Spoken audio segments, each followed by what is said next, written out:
पास एक छोटा सा गाँव था। उसी जंगल में एक प्यारी भूरी पीली चिड़िया रहती थी। उसका नाम था मोहिनी। उसकी बड़ी बड़ी चमकती आंखें थीं और वह बहुत ही दयालु स्वभाव की थी। मोहिनी इन दिनों गर्भवती थी। वह अपने आने वाले बच्चों के लिए बहुत खुश थी। उसने पेड़ की एक सुरक्षित डाल पर अपना सुंदर सा घोंसला बनाया था। वह रोज सोचती, मेरे बच्चे आएंगे तो मैं उन्हें खूब प्यार करूंगी। एक दिन सुबह सुबह मोहिनी अनाज की तलाश में जंगल से थोड़ा दूर खेतों की ओर उड़ गई। खेतों में सुनहरे गेहूं लहरा रहे थे।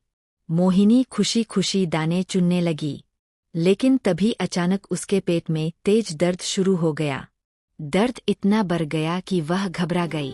उसने तुरंत अपने घर लौटने की कोशिश की, पर वह ज्यादा दूर नहीं उड़ पाई। उसी समय उसे पास में एक बड़ा सा पेड़ दिखाई दिया।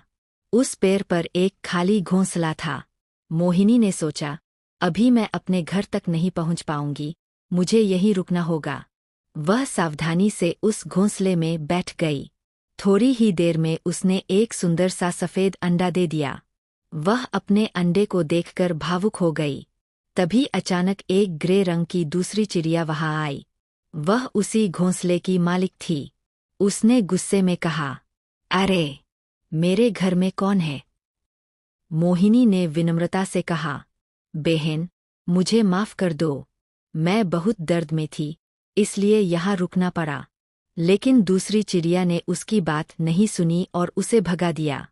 बेचारी मोहिनी पास की डाल पर बैठ गई और अपने अंडे की चिंता करने लगी।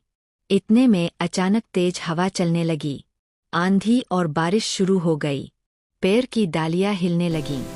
घोंसला डगमगाने लगा। दूसरी चिड़िया को डर लगने लगा। उसने देखा कि मोहिनी बारिश में भीग रही है, लेकिन फिर भी अपने अंडे की ओर देख रही है। यह देखकर उसके दिल में दया आ गई। उसे अपनी गलती का एहसास हुआ। वह तुरंत बाहर आई और बोली, बहन, मुझे माफ कर दो। तुम अंदर आ जाओ। यह घर हम दोनों का है।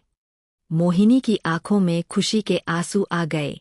वह वापस घोंसले में आ गई। अब दोनों चिड़ियाएं मिलकर अंडे की देखभाल करने लगीं। कुछ दिनों बाद अंडे से प्यारे प्यारे पीले बच्चे बाहर आए। पूरा पेड़ उनकी चहचहाहट से गूंज उठा। दोनों चिड़ियाएं अब अच्छी दोस्त बन चुकी थीं। वे मिलजुल कर अपने बच्चों को प्यार से पालने लगीं। जंगल फिर से खुशियों से भर गए।